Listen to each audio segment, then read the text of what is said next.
Oke, selamat pagi semuanya. Halo. Pagi Pak, Pagi Pak. Pagi Pak. Oke, apa kabar? baik, sehat. Oke, sehat ya. Puji Kalau Tuhan. Bapak, baik Pak. Sehat. Sehat. Oke, puji Tuhan.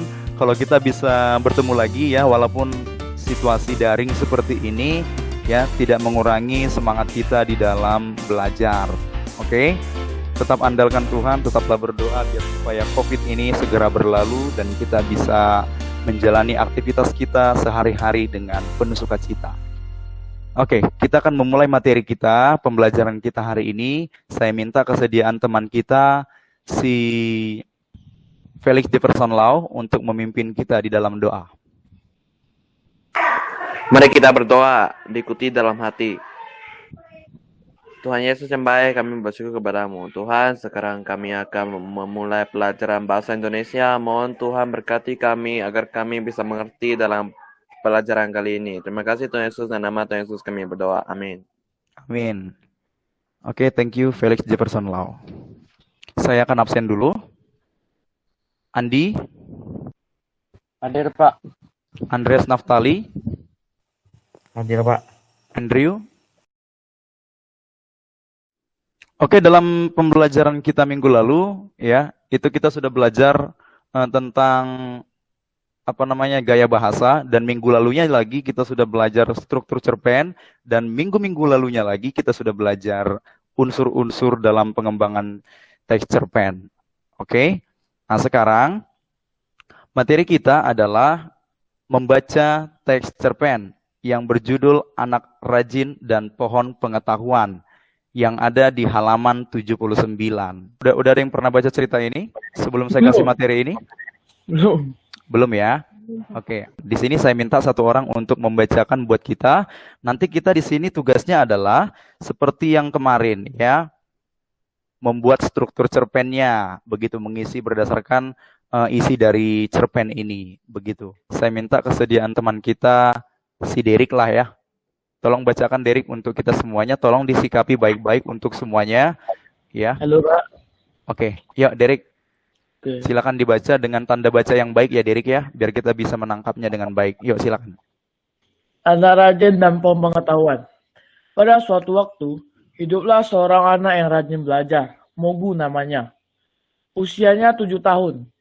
Sehari-hari ia berladang, juga mencari kayu bakar di hutan. Hidupnya sebatang kara. Mogu amat rajin membaca. Semua buku habis di lahapnya. Ia rindu akan pengetahuan.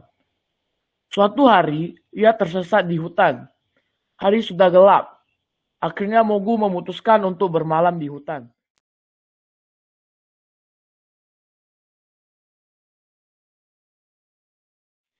Oke, terima kasih buat Derek yang sudah membacakan buat kita. Dari cerita itu ya, sebelum kita mengisi struktur cerpennya ya, di cerita ini sebenarnya apa pesan yang disampaikan oleh cerita ini? Itu dulu. Jangan suka cemburu. Jangan suka cemburu. Apa lagi? Baru Rendah hati ya. rendah hati, terus Rendah hati. belajarlah gitu ya, cari ilmu Iya. pengetahuan setinggi mungkin karena itu berguna bagi masa depan kalian. Iya, bukan cuma untuk masa depan pribadi, tetapi untuk Ya, berguna bagi orang lain. iya, berguna juga bagi orang lain. Jadi tujuan dari pembelajaran kita kali ini ya, masih sama seperti tujuan yang kemarin. Oke, siswa mampu menganalisis struktur cerpen dari cerita yang dibaca. Baru kita akan menganalisisnya berdasarkan struktur-strukturnya. Yang pertama, apa orientasinya, kemudian yang kedua, apa rangkaian peristiwanya, kemudian yang ketiga, apa komplikasinya, dan yang terakhir, apa itu resolusinya. Jadi sekarang, Nak, setelah kita menyikapi ya apa yang dibacakan teman kita Derek tadi, ya, anak pintar dan pohon pengetahuan, oke. Saya kasih waktu kalian untuk mengisi ya yang di buku cetak kita, yang sebelah kanannya. Di situ ada petunjuknya. Isilah kotak sebelah kanan dengan uraian yang tepat berdasarkan cerpen Anak Rajin dan Pohon Pengetahuan. Oke, saya kasih waktu 20 menit. Kalian tentukan setiap paragraf itu, paragraf keberapa dia yang yang menunjukkan bahwa itu orientase paragraf keberapa yang menunjukkan rangkaian peristiwa, komplikasi, dan resolusi. Ya, nanti Oke, Pak. silakan nanti kalau udah selesai kita akan bahas secara bersama. Dimulai. Oke. Oke, bagaimana? Udah selesai? Udah, Pak. Oke, Eva udah. Siapa lagi? Udah selesai? Ayo, Kita ayo. kita akan periksa. Oke, Derek juga udah selesai. Kita akan periksa bersama ya. Oke, saya minta kesediaan teman kita ya. Siapa yang mau memberikan dulu? Yang pertama, orientase. Paragraf keberapa? Boleh dibacakan sedikit. Saya mau, Pak, orientasi. Oke, yuk, silakan. Orientasi itu pada paragraf pertama, pada suatu waktu hiduplah seorang anak yang rajin belajar. Boku namanya. Usianya 7 tahun, sehari-hari ia berladang, juga mencari kayu bakar di hutan. Hidupnya sebatang kara. Mogu amat rajin membaca. Semua buku habis di lahapnya. Ia rindu dengan akan pengetahuan. Itu yang orientasi itu bagian yang paragraf pertama, Pak. Makasih Eva. Kemudian yang kedua, oke, rangkaian peristiwa. Yuk, siapa? Saya, Pak. Oke, Jessie Tommy, silakan. Saya hanya membacakan singkatnya aja ya, Pak. Oke, silakan, nggak apa-apa. Jadi suatu hari Mogu tersesat di hutan. Rangkaian peristiwa ini dari paragraf 2 sampai paragraf 11.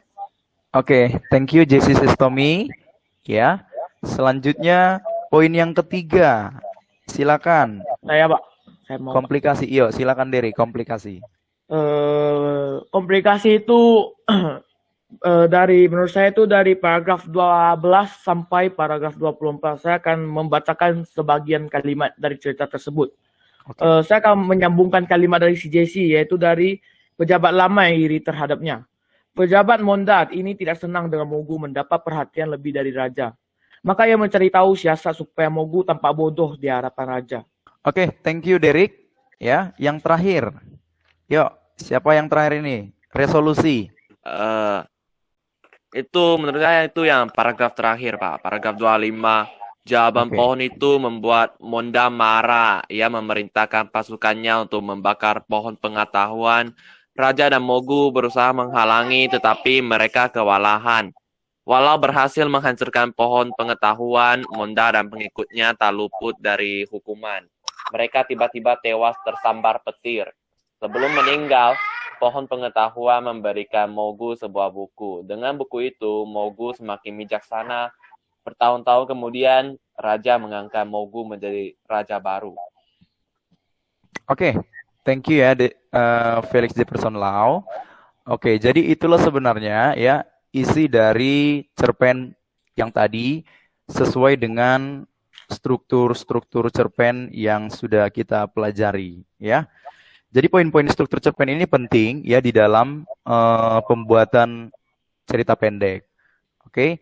Jadi itu memang harus ada sudut orientasinya, kemudian rangkaian peristiwanya, komplikasi, dan resolusinya.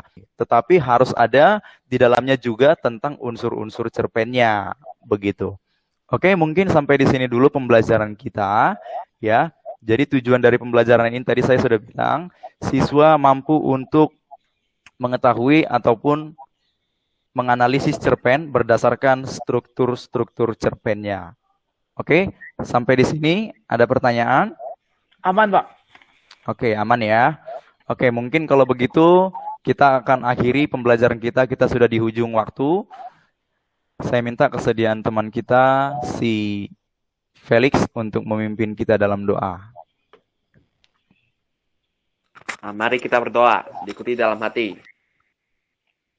Tuhan Yesus yang baik, kami bersyukur kepadamu. Tuhan, sekarang kami telah selesai pelajaran bahasa Indonesia.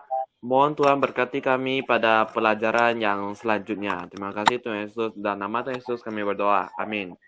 Amin. Oke, thank you Felix Jefferson Lau yang sudah memimpin kita di dalam doa.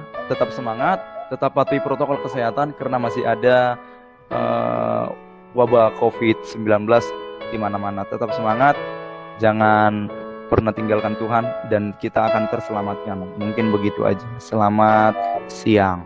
Siang, Pak. Siang, Pak. Siang, Pak.